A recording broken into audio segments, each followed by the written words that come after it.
عليكم ورحمة الله وبركاته. أستغفر الله ربي من كل ذنب وأتوب إليه. لا حول ولا قوة إلا بالله العلي العظيم.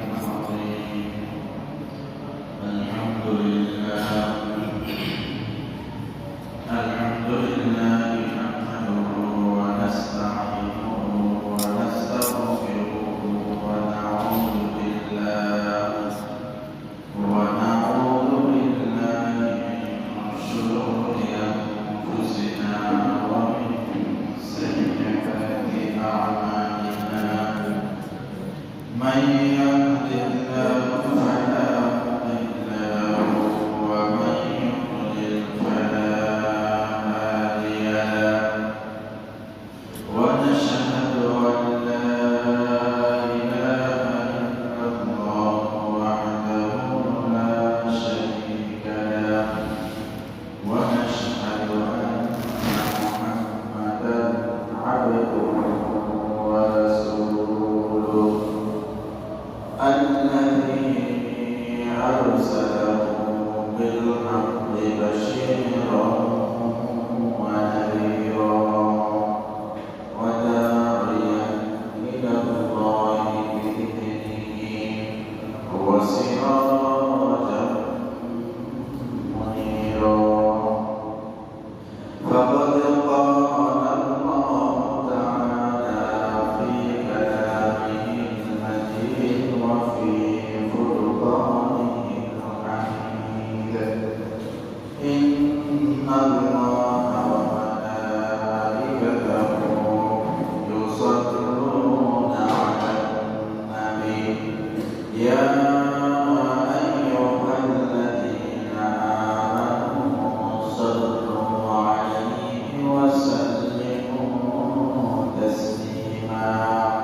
اللهم صل على سيدنا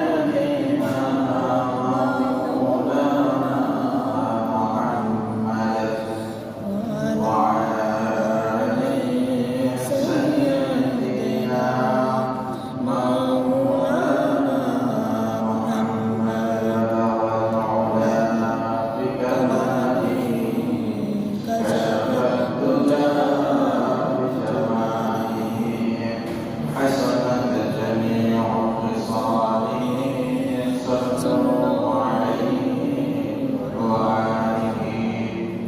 الحمد لله. আমরা সর্বপ্রথম সে মহান আল্লাহ তাআলার দরবারে শুকরিয়া আদায় করি যে মহান আল্লাহ তাআলা আমাদেরকে 1445 হিজরি অতিক্রম করে 1446 হিজরি খুব সংক্ষিপ্তভাবে খুব কাছে আমাদের উপনীত করেছেন। সে মহান আল্লাহ তাআলার দরবারে গায়বুল বাক্যে শুকরিয়া আদায় করে সকলে বলছি আলহামদুলিল্লাহ। দরুদ পড়ছি সর্বদার বিশ্বমুক্তির দূত এই নিখিল জাহানের অন্ধকার দূর করতে মহান আল্লাহ তাআলা শান্তির বার্তা নিয়ে তাকে প্রেরণ করেছেন। মরুর দুলাল মরুর লস্কর অশান্ত সমাজকে শান্তির পথে দিশারি সে মহান মানবের প্রতি সকলে দরুদ সালাম পেশ করে বলছি সাল্লাল্লাহু আলাইহি ওয়াসাল্লাম। আমরা দেখতে দেখতে মহান আল্লাহ তাআলার মাস সমূহের মধ্য থেকে একটি একটি করে 12টি মাস আমরা অতিক্রম করতে যাচ্ছি। একটি একটি বছর করে হিজরি গণনা বছর, সেই হিজরি বছরে আমরা 1445তম হিজরি সাল আমরা আর মাত্র একটি জুমা করে অতিক্রম করে ফেলব। আমাদের জীবনে যে কার্তুজ আছে, আমাদের জীবনের যে আয়তে পরিসীমা আছে,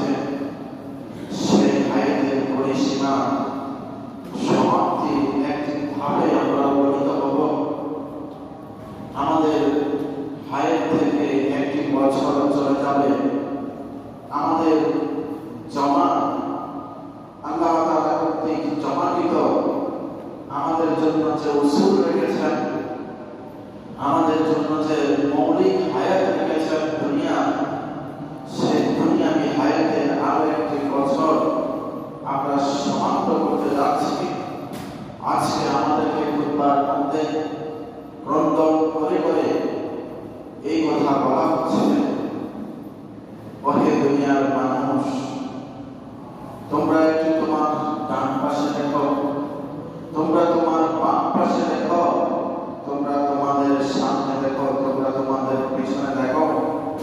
যাদের সাথে তোমরা উঠা বসা করেছ, যাদের সাথে তোমরা চলাচল করেছ, যাদের সাথে দীর্ঘদিন তোমরা বসবাস করেছ, তাদের মধ্য থেকে আজকে তোমার ডানের কিংবা বামের সামনে পিছনে অনেকে অন্ধকার কবরে শায়িত হয়ে গেছে, এই দুনিয়ার জীবন থেকে গত হয়ে গেছে। তোমরা ওইভাবে হায়াতের চাকায় আলো এবং সাদা দিন এবং রাত নামক হায়াতের চাকায় চলে চলে এভাবে তোমরা তোমাদের হায়াত নামক যে বিশাল রাস্তা আছে, সেই রাস্তাকে তোমরা একদিন পরিসমাপ্ত করে দিবে, শেষ করে দিবে। আর রাস্তার সমাপ্তিতে তোমাদের সাথে দেখা হবে আজরাইলের। আর সে আজরাইল তোমাদেরকে নিয়ে রূহগুলো নিয়ে আল্লাহ তাআলার কাছে পৌঁছে দেবে। আর আল্লাহ তাআলা সেদিন কিয়ামতের ময়দানে তোমাদের বিচার করবেন, ভালোর জন্য ভালো, মন্দের জন্য মন্দ বিচার করবেন। আজকে আমাদেরকে এই কথাগুলো স্মরণ করিয়ে দিবে। আজকে খুতবা এবং আগামী খুতবা অত্যন্ত রন্ধন করে করে আমাদেরকে এটা বুঝিয়ে দিবে যে আমাদের জীবন শেষ পর্যায়ে, আমাদের হায়াত শেষ পর্যায়ে, আমাদের দুনিয়ার শেষ পর্যায়ে আল্লাহ তাআলা আমাদেরকে কিছুটা পরীক্ষার জন্য, যাচাইয়ের জন্য এই দুনিয়াতে প্রেরণ করেছেন। আমাদেরকে যাচাই করা হয়ে গেলে পরে আল্লাহ তাআলা নাম দিয়ে আমাদেরকে নিয়ে যাবেন।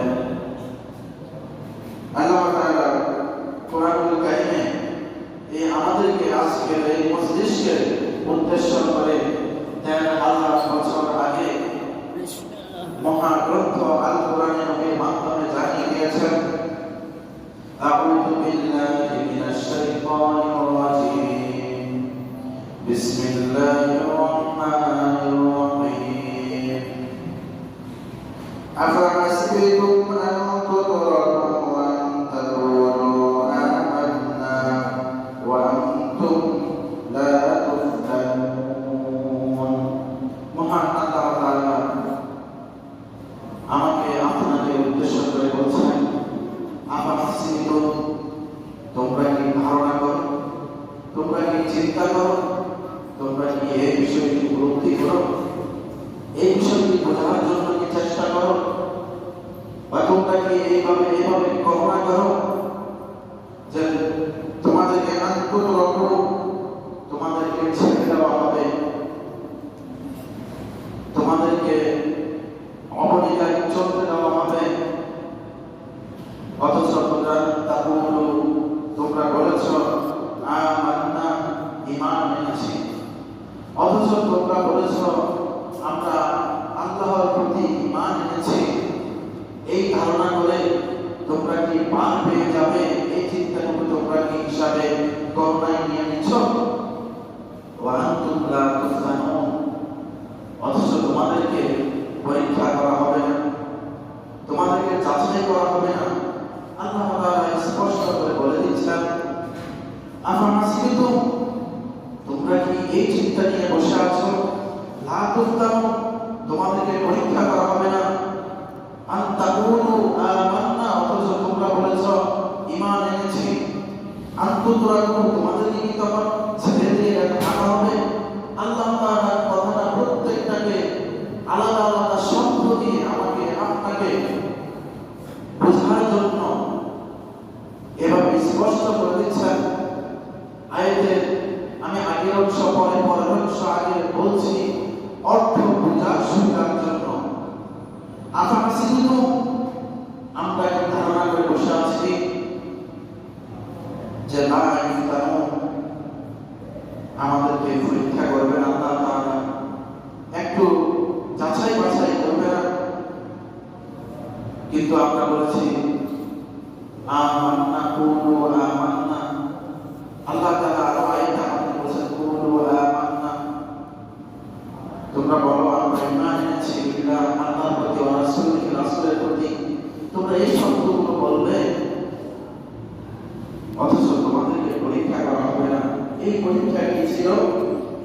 এই পরীক্ষা ছিল আমাদেরকে একটি সপ্তাহ আগে আমরা আমাদের আর্থিক কোরবানি দিয়েছি, অথচ আমাদের অনেকের সামর্থ্য ছিল,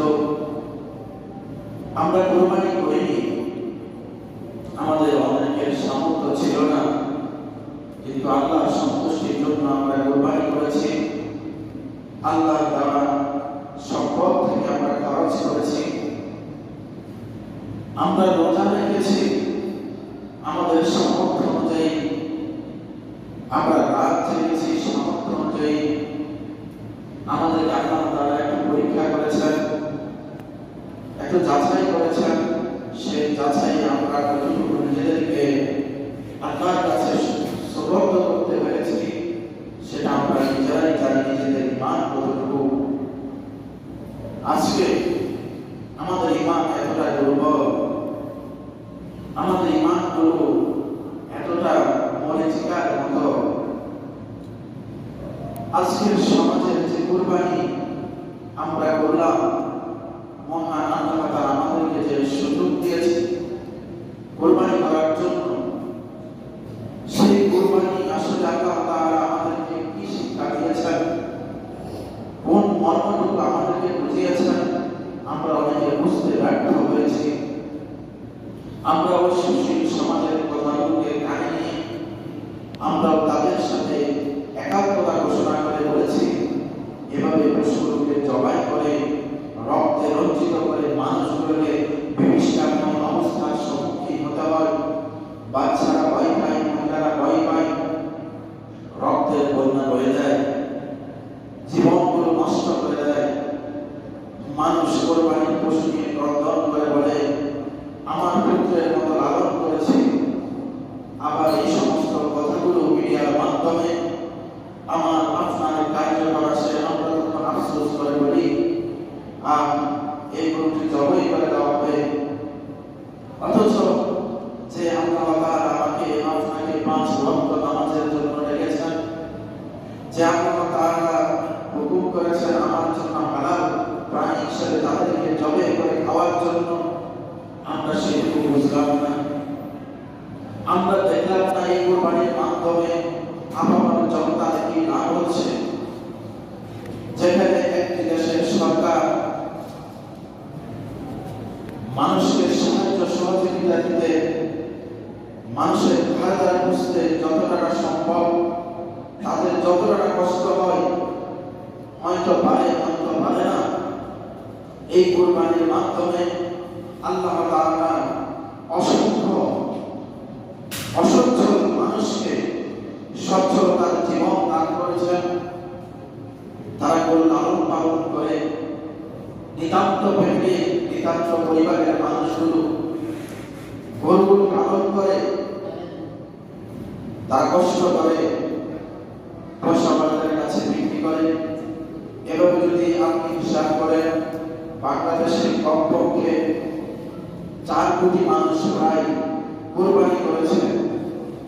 যদি 4 কোটি মানুষ কোরবানি করে, জনপ্রতি যদি আপনার গড়ে 15,000 টাকা করে ধরেন, তাহলে আপনি হিসাব করে দেখেন দেশের বিশাল একটা অংশ টাকাগুলো যেটা ব্যাংকে জমাবদ্ধ ছিল, কিংবা মানুষের হাতে, মুষ্টিমেয় মানুষের হাতে জমাটবদ্ধ যে টাকাগুলো ছিল, গরিবের হাতে পৌঁছার মতো কোন সুযোগ ছিল না। আল্লাহ তাআলা এই কোরবানির মাধ্যমে এই গরিব মানুষগুলোর হাতে অর্থের যোগান করে দিয়েছেন, পয়সাওয়ালাদেরকে মাংস দিয়েছেন, আর সেখান থেকে গরিবের জন্য অংশ রেখে তামাম দুনিয়ার সমস্ত মুসলমান মানুষের ঘরে ঘরে আল্লাহ তাআলা খাদ্যের সংস্থান করে দিয়েছেন।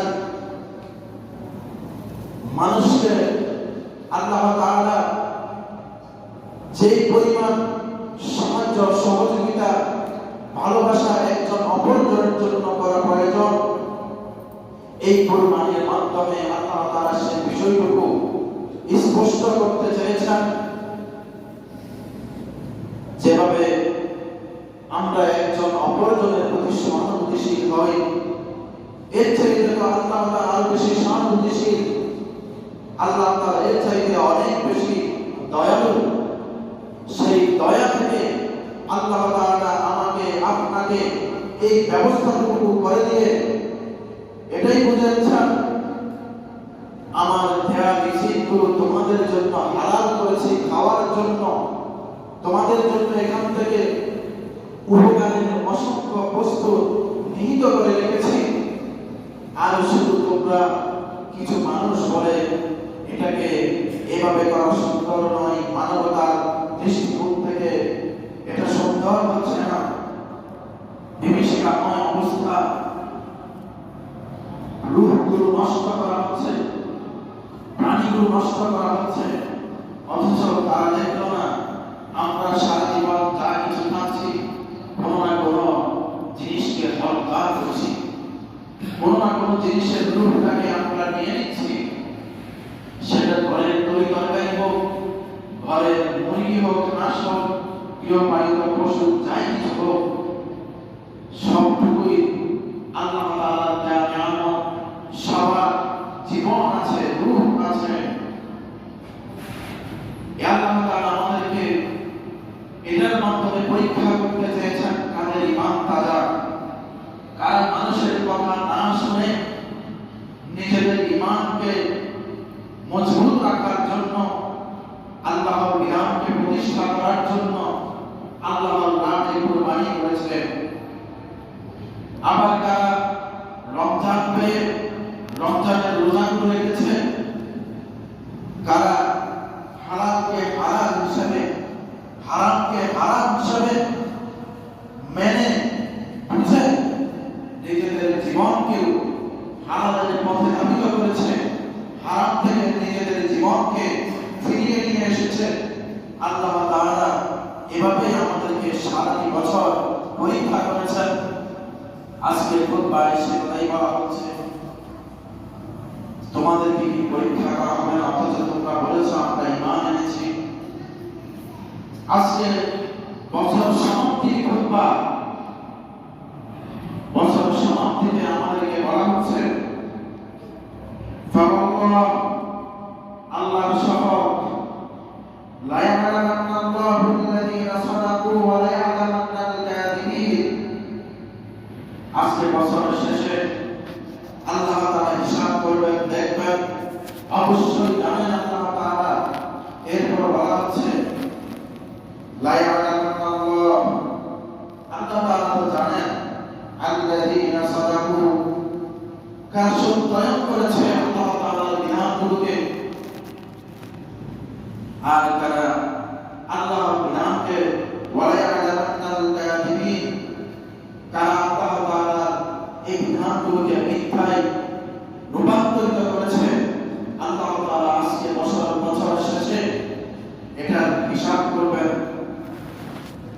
ওয়া লা ইয়ালামান্নাল্লাহ, আল্লাহ আরো জানেন, আল্লাহ আরো হিসাব করবেন। আল্লাহ তাআলা বুঝতে চাইবেন আমরা কারা, আল্লাযীনা জাহাদু মিনকুম, আল্লাহর রাস্তায় নিজেদেরকে অবিরত চেষ্টা প্রচেষ্টার মাধ্যমে নিজেদের ঈমানকে সচেষ্ট রাখার জন্য, নিজেদের ঈমানের দাবি পূরণ করার জন্য কারা জিহাদ করেছে। এখানে জিহাদ বলতে অন্যায়ের বিপক্ষে, ন্যায়ের পক্ষে, সত্যের পক্ষে, মিথ্যার বিপক্ষে, হালালের পক্ষে, হারামের বিপক্ষে তারা অবস্থান নিয়েছি।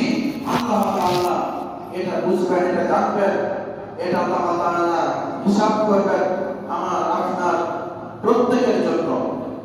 ওয়া লা ইয়ালামান্নাস সাবিরিন, আর আল্লাহ তাআলা যে সমস্ত মানুষগুলোকে কষ্ট দিয়েছেন এই মহরম থেকে আজকে জিলহজ মাস পর্যন্ত, জিলহজ মাসের আজকে 21 তারিখ, আর একটি সপ্তাহ আছে এই বছর সমাপ্ত হতে। এই বছরের ভিতরে আল্লাহ তাআলা যাদেরকে সুস্থতা অসুস্থতা ভিন্ন বিভিন্ন ধরনের নিয়ামত এবং দুঃখ কষ্ট দিয়েছেন, তারা এই দুঃখ কষ্ট পেয়ে সবর কতটুকু করেছে আল্লাহ তাআলা এই বিষয়টুকু আমার থেকে আপনার থেকে জেনে নিচ্ছেন। আল্লাহ তাআলা কাউকে ছাড়ছেন না, আল্লাহ তাআলা হিসাব রাখছেন আমার আর আপনার। আমরা কার সত্যয়নকারী, কারা মিথ্যাবাদী, কারা ধৈর্য ধারণকারী, কারা আল্লাহ তাআলা পথে সব সময় জিহাদ করছে। একটা জিহাদ আছে সরাসরি মানুষের সাথে মানুষের ইসলামকে প্রতিষ্ঠা করার জন্য, এই জিহাদ কারা করেছে। আবার নিজেদের নফসের বিরুদ্ধে, আমার নফস চেয়েছে মন্দ কাজের দিকে যেতে, আমরা সেই মন্দ কাজের দিকে না গিয়ে ভালো কাজের দিকে কতক্ষণ থাকতে পেরেছি, হালাল হারাম বুঝে কতটুকু আমল করতে পেরেছি, হালাল হারাম বুঝে ব্যবসা বাণিজ্য কতটুকু করতে পেরেছি। আল্লাহ তাআলা এটাকেও জিহাদ করেছেন, এটাও এক ধরনের জিহাদ। এই জিহাদটা আমরা কারা করতে পেরেছি তাদের কাছ থেকে আল্লাহ তাআলা হিসাব রাখছেন। আল্লাহ তাআলা এটা ভালোভাবে জেনে রাখছেন, কোনো সুযোগ নেই এগুলো থেকে বের হওয়ার কিংবা এগুলোকে কোনো রকমের ফাঁকি দেওয়ার সুযোগ নেই। সূরা লোকমানে আল্লাহ তাআলা লোকমান আলাইহিস সালামের উপদেশকে, সন্তানের প্রতি উপদেশকে এভাবে উপদেশ করেছেন, ইয়া বুনাইয়া ইন্নাহা ইন তাকু মিসকালা হাববাতিন মিন খারদালিন ফাতাকুন ফি সাখরাতিন আও ফিস সামাওয়াতি আও ফিল আরদি ইয়াতি বিহাল্লাহ ইন্নাল্লাহা লাতীফুন খাবীর। লোকমান আলাইহিস সালাম তার সন্তানকে অনেকগুলো উপদেশ দিয়েছেন, সেখানে একটি উপদেশ ছিল আজকে খুতবার মধ্যে এসেছে।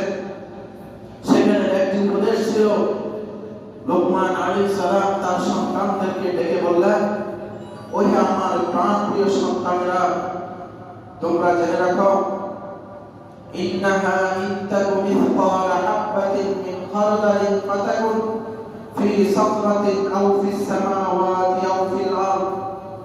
তুমি যদি সন্তান ছোট্ট একটি আমল কিংবা বদ আমল করো, সেটা যদি কোনো পাথরের নিচে পড়ে যায়, সেটা যদি মহাশূন্যে ভেসে থাকে কিংবা আসমানের উপরে উঠে যায়, জমিন ফেলে জমিনের শক্ত স্তর নিচে যদি সেটা চাপা পড়ে যায়, ইয়াতি বিহাল্লাহ, আল্লাহ তাআলা সেটাকে আনয়ন করবেন। ইন্নাল্লাহা লাতীফুন খাবীর, আল্লাহ তাআলা সবচেয়ে সূক্ষ্ম থেকে সূক্ষ্ম বিষয়ে জানেন, সূক্ষ্ম থেকে সূক্ষ্ম বিষয়ে আল্লাহ তাআলা খবর রাখবেন, সূক্ষ্ম থেকে সূক্ষ্ম বিষয়ে আল্লাহ তাআলা বান্দাদের ব্যাপারে অত্যন্ত সতর্ক আছেন। আল্লাহ তাআলা কারো ব্যাপারে গাফিল নন, আল্লাহ তাআলা কারো ব্যাপারে অমনোযোগী নন। আমরাই আল্লাহ তাআলার ব্যাপারে অমনোযোগী। যে আল্লাহ তাআলা আমাকে এই সুস্থতার নিয়ামত দিয়েছেন, যে ব্যক্তির হাত নাই সে বুঝতে পারে হাতের মর্যাদা কতটুকু, যার পা নাই সে বুঝতে পারে তার পায়ের মর্যাদা কতটুকু, যার চক্ষু নাই সে বুঝতে পারে চোখের মর্যাদা কতটুকু, যার আল্লাহ তাআলা মস্তিষ্ক বিকৃত করে পাগল হিসেবে মাঠে নামিয়ে দিয়েছেন, উলঙ্গ চলাফেরা করে, সে তো দুনিয়া সম্পর্কে কোন খবর রাখতে পারে না। আল্লাহ তাআলা তো আমাকে আপনাকে সুস্থ রেখেছেন, সবল রেখেছেন, আমাকে আপনাকে সবকিছু দিয়েছেন, হয়তো টাকা পয়সা কম দিয়েছেন, বেশি দিয়েছেন, এটার জন্য মনে কষ্ট নেই। আল্লাহ তাআলা হয়তো আমাকে একটু অসুস্থ করেছেন, এটার জন্য আমি মনে কষ্ট নেই। অথচ আমার বয়সের কত মানুষ প্যারালাইজড হয়ে অসুস্থতার বিভিন্ন ধরনের পরাকাষ্ঠা বহন করে হাসপাতালের বেডে শায়িত আছে। জীবন মরণ সন্ধিক্ষণে তারা নিজেদের জীবনকে নিয়ে কষ্টের পর কষ্ট করে সেখানে দিনাতিপাত করছে। অথচ আমার মস্তিষ্কের মধ্যে এতটুকু বিবেক জাগ্রত হয় না, আল্লাহ তাআলা আমাকে হাজার মানুষের তুলনায় অনেক সুস্থ রেখেছেন। আলহামদুলিল্লাহ। অনেক মানুষের তুলনায় আল্লাহ তাআলা আমাকে নিরাপদে দারুল আমান একেবারে নিরাপত্তার সহিত আমার ঘরে থাকার ব্যবস্থা করে দিয়েছেন। আলহামদুলিল্লাহ। আমার মতো আপনার মতো অসংখ্য মানুষ আজকে ফিলিস্তিনে দেখেন, জর্জিয়া দেখেন, চেচনিয়া, বসনিয়া, আজারবাইজানে, উইগুরের চীনের মুসলমান, আমাদের পার্শ্ববর্তী রাষ্ট্রগুলো আপনারা যদি দেখেন, মুসলমান গরু জবাই করে ফ্রিজে রাখার কারণে বাঁশ দিয়ে ফ্রিজে মানুষ হত্যা করে ফেলেছে। অথচ আমরা আরামসে বসে ফাঁকার নিচে বসে গরম গরম গোশতগুলো ভক্ষণ করে নিজেদেরকে আনন্দের ঢেকুর করে নিজেদেরকে আত্মভরা করে রেখেছি। একবারের জন্য ওই সমস্ত মুসলমান ভাইগুলোর চিন্তা আমার মাথায় আসে না। তারা কতটা কষ্ট করে বুঝেন। আমরা তো যথেচ্ছা হাঁটাচলা করতে পারি, কিন্তু তারা সেটাও পারে না। মুসলমান হিসেবে নাম নিয়ে বেঁচে থাকার যে সমস্ত রাষ্ট্রগুলোতে অধিকার নেই, ওই রকম একটা রাষ্ট্রে যদি আমার জন্ম হতো, আপনার জন্ম হতো, কি করতেন? বোমার আঘাতে ফিলিস্তিনের শত শত ঘর বাড়ি উড়ে যাচ্ছে, হাজার হাজার মানুষ বিকলাঙ্গ হচ্ছে, লক্ষ লক্ষ মানুষ যেখানে মাটির সাথে বোমের কারণে ছিন্ন বিচ্ছিন্ন হয়ে গেছে। সেই তুলনায় আমি আর আপনি তো অসংখ্য আমাদের ডুবে আছি। অথচ যে কানে আমার আজানের ধ্বনি আসে, সেই মস্তিষ্কে আমার নামাজের সময়ের স্মরণ থাকে, যে হৃদয় আমি মুসলমান সাক্ষী দেয়, যে মানুষ হিসেবে আমার নাম মুসলমান, সেই মানুষ হিসেবে আমরা আযান দেওয়ার পরে ঘরে বসে থাকি, আযান শোনার পরে নিজেদের টাকা পয়সা অর্জনের জন্য আত্মভরা হয়ে নামাজকে ছেড়ে দিয়েছি। আল্লাহ তাআলা একটু পরীক্ষা করছেন, একটু বিপদ দিয়েছেন, অসুস্থতা দিয়েছেন, আল্লাহ তাআলা নাফরমানিতে লিপ্ত হয়ে যাচ্ছি। অথচ একবারের জন্য আমার হৃদয়ে কম্পন করে ওঠেনি যে আল্লাহ তাআলা আমাকে ওই বিপদগুলো দিতে পারতেন, কিন্তু দেননি। আল্লাহ তাআলা চাইলে এই মুহূর্তে আমাকে বোবা করে দিতে পারেন, অন্ধ করে দিতে পারেন, বধির করে দিতে পারেন, কিন্তু তা করেননি। আপনি আপনার ঘরে যদি কোনো সন্তান আপনার সাথে বেয়াদবি করে, আপনার কোম্পানিতে কোনো একজন স্টাফ যদি আপনার কাজের বিপরীত করে, তার বিরুদ্ধে তো আমি প্রধান হিসাবে অ্যাকশন নিয়ে থাকি। কিন্তু আল্লাহ তাআলা আমাকে সৃষ্টি করেছেন, আবার আমাকে নিয়ামত স্বরূপ সবকিছু দিয়ে এই পৃথিবীতে কিছুক্ষণের জন্য, কিছু দিনের জন্য পরীক্ষাতে নিয়ে এসেছেন। এই ছোট্ট হায়াত পেয়ে আমরা নিজেদেরকে ভুলে, আল্লাহ তাআলাকে ভুলে আল্লাহর নাফরমানিতে যখন নিমজ্জিত হই, আল্লাহ তাআলা তো চাইলে সাথে সাথে এর সামনে প্রতিকার স্বরূপ আমি নামাজ যেহেতু পড়িনি, আমার শরীর এই শরীরের রেশা রন্ধ্রগুলো, এই শরীরের অঙ্গ প্রত্যঙ্গগুলো সুচারুরূপে চলাচলের জন্য আল্লাহ তাআলা নামাজের একটু ব্যবস্থা করে দিয়েছেন শুকরিয়া স্বরূপ। সে নামাজ যখন আমি শুকরিয়া স্বরূপ না করে নিজের জীবন থেকে নামাজকে বাদ করে দিই, আল্লাহ তাআলা যদি আমাকে এই ফিলারের মতো দেয়ালের মতো সোজা করে দেন, পৃথিবীর তামাম যত বৈজ্ঞানিক থিওরি আছে সব কিছু দিয়ে হলেও তো আমাকে আর পাকাতল আমার অঙ্গ প্রত্যঙ্গগুলো আবার নড়াচড়া করার শক্তি পৃথিবীর কোন বিজ্ঞানের নাই। অথচ আল্লাহ তাআলা কি আমাকে করছেন এভাবে? অপরাধীকে যখন গ্রেফতার করা হয়, নিয়ে যাওয়া হয়, রিমান্ডে দেওয়া হয়, নির্যাতন করা হয়, সে ওই কর্মকর্তা যেভাবে বলে সেভাবে চলতে হয়, না হলে তার উপর আঘাত আসে, আঘাতের পরিধি তার উপর আরো বেড়ে যায়। কিন্তু আল্লাহ তাআলা আমাকে নবীর মাধ্যমে সত্য মিথ্যা বোঝার জন্য, হালাল হারাম বোঝার জন্য, সৎ অসৎ বোঝার জন্য মস্তিষ্ক দিয়েছেন, আবার মানুষ দিয়ে ডাকাচ্ছেন, আল্লাহর কোরআন বিধান হিসেবে দিয়েছেন। সবকিছু পাওয়ার পরেও আমি দুনিয়ার মোহে পড়ে গেছি। নবী করিম সাল্লাল্লাহু আলাইহি ওয়াসাল্লাম আমাকে আপনাকে এই দুনিয়ার ব্যাপারে সতর্ক করে বলছেন। قال النبي صلى الله عليه وسلم كن في الدنيا كأنك غريب أو عابر سبيل। হযরত আব্দুল্লাহ ইবনে ওমর রাদিয়াল্লাহু তাআলা আনহু হাদিসটি বর্ণিত। তিনি বলেন, নবী করিম সাল্লাল্লাহু আলাইহি ওয়াসাল্লাম আমার কাঁধে হাত দিলেন। নবী আব্দুল্লাহ ইবনে ওমর রাদিয়াল্লাহু তাআলা আনহুর কাঁধে হাত দিয়ে বললেন, ওহে আব্দুল্লাহ ইবনে ওমর, একটু ভালোভাবে বুঝো, একটু শোনো। কুন ফিদ দুনিয়া কাআন্নাকা গরীব, তুমি দুনিয়াতে এভাবেই থাকো।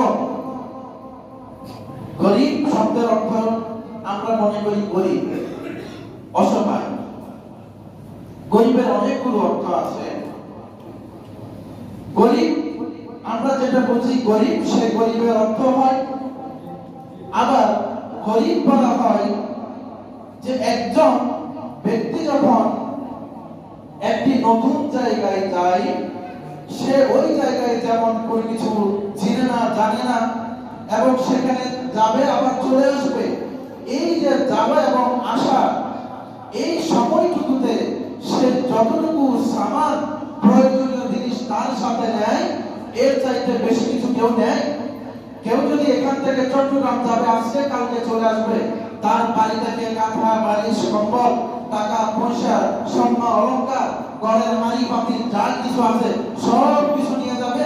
নাকি একটা কাপড়, একটা পাঞ্জাবি, একটা লুঙ্গি, কিছু টাকা, আর যেটা নেওয়া প্রয়োজন সেটা, ওখান থেকে জানার প্রয়োজন সেটা ছাড়া কেউ কিছু আনবে? কেউ দিলেও তো নেয় না। কিসের জন্য? কষ্ট হবে। কিসের জন্য কষ্ট হবে? আল্লাহ তাআলা বলছেন, কুন ফিদ দুনিয়া কাআন্নাকা গরীব আও আবির সাবিল, তুমি ওই পথিকের মতো, যে মুসাফিরের মতো একটি জায়গায় যায়, আবার সেখান থেকে তার কর্মস্থলে কিংবা তার বাড়িতে চলে আসে। এই জায়গার জন্য সে যতটুকু সামান নেয়, যেভাবে সে চলাফেরা করে, আব্দুল্লাহ ইবনে ওমরকে রাসূল সাল্লাল্লাহু আলাইহি ওয়াসাল্লাম বলছেন, ওহে আব্দুল্লাহ ইবনে ওমর, তুমি দুনিয়াতে এভাবেই জীবন যাপন করো। অথচ আমাদের দুনিয়াতে কত কিছু আল্লাহ তাআলা দিয়ে দিয়েছেন, কত কিছু আল্লাহ তাআলা আমাদেরকে উপভোগের জন্য দিয়েছেন। আমরা আলহামদুলিল্লাহ উপভোগ করি। আল্লাহ তাআলা এই ব্যাপারে আমাদেরকে নিষেধ করেন নাই। কিন্তু আল্লাহ তাআলা আমাদেরকে যে বিষয়টুকু জানার জন্য, যে বিষয়টুকু মানার জন্য আমাদেরকে আদেশ করেছেন, নবীর মাধ্যমে বলেছেন, মূলত আমরা সেই বিষয়গুলো করছি কিনা এটাই আল্লাহ তাআলা চাচ্ছেন। এর চাইতে বেশি কিছু আমাদের কাছে আল্লাহ তাআলা চাওয়া নাই। আল্লাহ তাআলা আমাদেরকে চাচ্ছেন জান্নাত দেওয়ার জন্য, আল্লাহ তাআলার ইচ্ছা। আল্লাহ কোনো বান্দাকে জাহান্নামে দিবেন এটা আল্লাহ তাআলার ইচ্ছা নয়, এরাদা নয়। আমি আমার কর্মের কারণে জান্নাতের অধিকার করছি না আমি জাহান্নামের অধিকার করছি, এটা আমার এরাদা। আমার কারণে আমি ভালোতে যাচ্ছি, আমার কারণে আমি মন্দে যাচ্ছি। এজন্য বাবার ভাইরা, আজকে সর্বশেষ বছরের খুতবা হিসাবে আমাদেরকে সামগ্রিক বিষয়গুলোকে বোঝার জন্য এভাবে আজকে খুতবাটা সাজানো হয়েছে। আমাদেরকে পরীক্ষা করা হচ্ছে, আবার আমাদেরকে স্মরণ করে দেওয়া হচ্ছে, ওহে মানুষ, তোমরা তোমাদের ডানে দেখো বামে দেখো, যে কথাটা খুতবার শুরুতে বলেছি, তোমাদের সামনে দেখো তোমাদের পিছনে দেখো। অনেকে তো তোমাদের সাথে ছিল, তারা আজ অন্ধকার কবরে। সেভাবে একদিন আমরাও চলে যাব। এই যাওয়াটা যেন আনন্দের হয়, এই যাওয়াটা যেন কল্যাণের হয়, একান্ত কল্যাণ আমার হয়। আজকে খুতবায় শুধু এই কথাটুকু বোঝানো হচ্ছে, এটাই বলা হচ্ছে তোমরা আল্লাহ তাআলাকে ভয় করো, ভয় করার মতো। আল্লাহ ডাকছেন নামাজের জন্য, নামাজ পড়ো। আল্লাহ তাআলা ডাকছেন তোমাদেরকে সব হালাল বিষয়গুলোকে মেনে বুঝে আমল করার জন্য, অসৎ হারাম মানবতা বিধ্বংসী কাজগুলোকে ছেড়ে দেওয়ার জন্য। আজকে খুতবায় আজকে প্রত্যক্ষ করে করে আমাদেরকে বছরের বিদায় দিচ্ছে। একটি হাদিস আল্লাহ রাসূল সাল্লাল্লাহু আলাইহি ওয়াসাল্লামের আজকে খুতবায় সবচেয়ে গুরুত্বপূর্ণ যে বিষয়টি উপদেশ দিচ্ছে আমাদেরকে, সেটি হচ্ছে হযরত জাবের রাদিয়াল্লাহু তাআলা আনহু বর্ণিত, তিনি বলেন, সামি'তু নবী সাল্লাল্লাহু আলাইহি ওয়াসাল্লাম, আমি নবী করিম সাল্লাল্লাহু আলাইহি ওয়াসাল্লাম থেকে শ্রবণ করেছি, ওয়া হুয়া ইয়াইদু রাজুলান, তিনি এক ব্যক্তিকে, একজন সাহাবীকে, আল্লাহ রাসূলের একজন আসহাবকে উপদেশ দিচ্ছেন। ওয়া ইয়াকুল, রাসূল তাকে বলছেন, ইবতানিম খামসাত ক্বাবলা খামসিন, পাঁচটি বিষয়কে ভালোভাবে গুরুত্ব দেওয়ার জন্য, গরিমত মনে করার জন্য, পাঁচটি বিষয় আসার আগে পাঁচটি বিষয়কে ভালোভাবে গুরুত্ব দাও, পাঁচটি বিষয়ের ভালোভাবে হেফাজত করো। আজকে খুতবার সবচেয়ে হৃদয় বিদারক কথা হচ্ছে এখানে, সেটা কি সাবাবা এখন হারামিকা,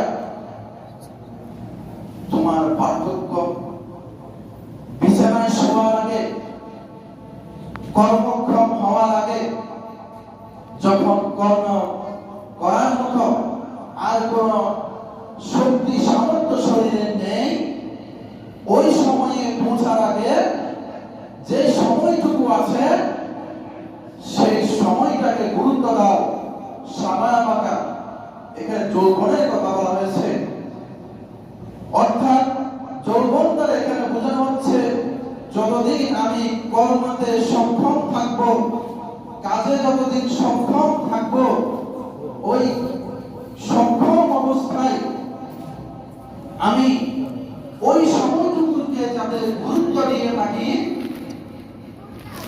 আর যে সময়টুকু আসতে পরে এখন এই বসাতে আমরা যে কাজ করতে পারি সেটা করতে পারবো না, এই সময়টাকে গুরুত্ব দেওয়ার জন্য বলা হচ্ছে এখানে। অর্থাৎ সচল থাকতে নিজেকে গুরুত্ব দাও, আমলে গুরুত্ব দাও। হারামিকা যখন এই অচল অবস্থায় এসে যাবে, তখন চাইলেও নামাজে আসতে পারবে না, চাইলেও রোজা রাখতে পারবে না। আজকে শক্তি সামর্থ্য দেখিয়ে যে টাকা আরেকজন থেকে আত্মসাৎ করে নেওয়া হচ্ছে, ইনকাম করে নেওয়া হচ্ছে, কিংবা শক্তি থাকা অবস্থায় যা উপার্জন করতে পারছি, কালকে সেটা পারবো না।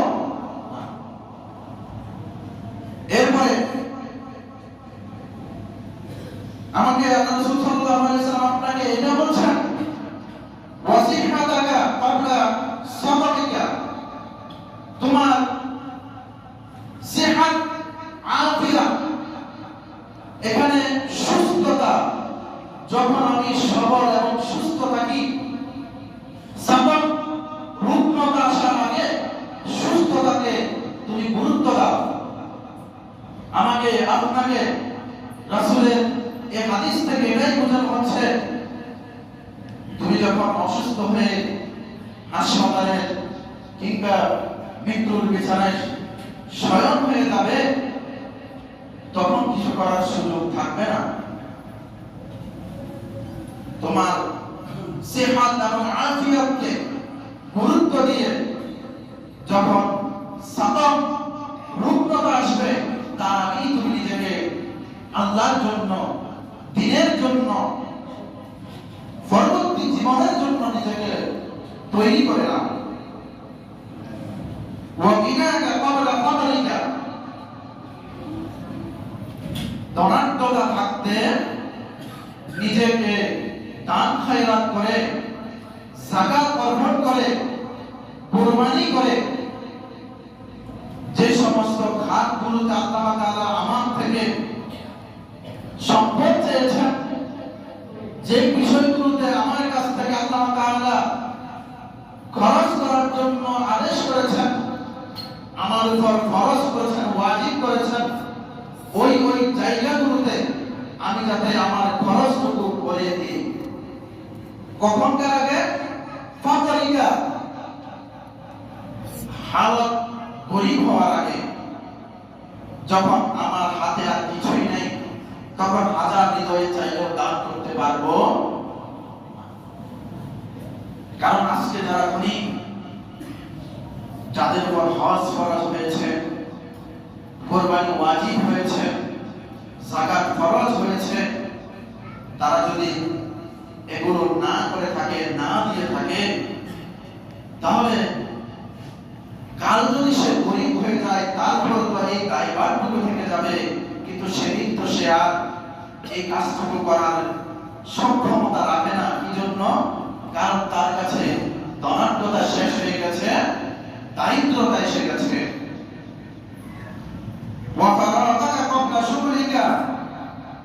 তোমার অবসর সময়কে ভালোভাবে কাজে লাগাও। কবলা শুভলিকা, কবলা মানে পূর্বে, শুকর মানে হচ্ছে কর্মের দিকে এমন ভাবে ধাবিত হয়ে যাওয়া, কাজে এমন ভাবে নিজেকে ওতপ্রোত ভাবে জড়ানো, যেখানে গেলে পরে আর বের হয়ে বিশ্রাম কি জিনিস সেটা পাওয়া যায় না। ওই বিশ্রামহীন সময়টুকু তোমার জীবনে আসার আগে, যেই সময়টুকু তোমার কাছে ফুরসত আছে, সুযোগ আছে, ওই সময়টুকুকে তুমি একটু কাজে লাগাও। ওই সময়টুকুতে একটু ইবাদত বন্দেগী করে নাও। ওই সময়টুকু নিজের জন্য একটু খরচ করে নাও, নিজের পরবর্তী জীবনের জন্য উৎসর্গ করে নাও। ওয়া হায়াতাকা ক্বাবলা মাউতিকা, মৃত্যু আসার পূর্বে তোমাকে আল্লাহ তাআলা যে নিয়ামত দিয়েছেন হায়াত, এই নিয়ামতটাকে একটু কাজ করো, এই নিয়ামতটাকে নিয়ে একটু কাজ করো। কারণ মৃত্যুতে যখন আমরা পতিত হয়ে যাচ্ছি, এমন অবস্থায় যদি আমার সমস্ত সম্পদ আল্লাহর রাস্তায় দান করে দিই, আমার নিজের এই মরা দেহটাকে কিংবা আত্মারা দেহটাকে যদি যুদ্ধের ময়দানে নিয়ে যাওয়া হয়, সেদিন শত চেষ্টা করেও জিহাদ করা যাবে না, বরঞ্চ আরো 10 জন মুজাহিদের বোঝা হয়ে সেদিন আমাকে থাকতে হবে। আজকে আমাকে আপনাকে জিহাদ করতে হবে। সেই জিহাদটা হচ্ছে প্রথমত নিজের সাথে, নিজের ঈমানের জন্য। আজ থেকে আমাদের আজকে খুতবায় আরো আছে ইনশাআল্লাহ, আমরা ধারাবাহিক আলোচনা আগামী জুমায় শেষ করব। সর্বশেষ কথা হচ্ছে, আমাকে আপনাকে আজকে যে আধুনিকতার সময় আমার পরিবার, আপনার পরিবার ধ্বংস হয়ে যাচ্ছে,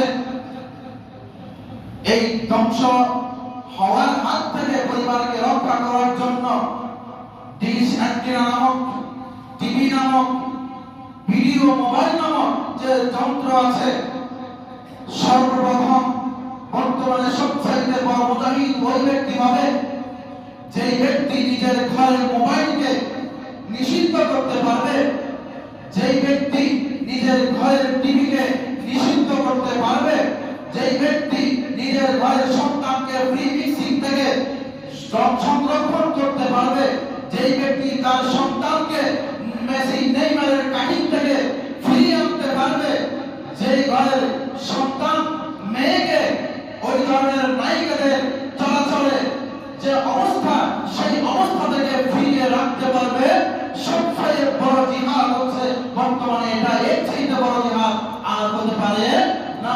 কারণ বর্তমানে আমার ঈমান নষ্ট হওয়ার জন্য, আমল নষ্ট হওয়ার জন্য, চরিত্র নষ্ট হওয়ার জন্য, স্বাস্থ্য নষ্ট হওয়ার জন্য, সুস্থতা নষ্ট হওয়ার জন্য, পরিবারের অশান্তির জন্য যত কিছু দায়ী একমাত্র হচ্ছে অ্যান্ড্রয়েড।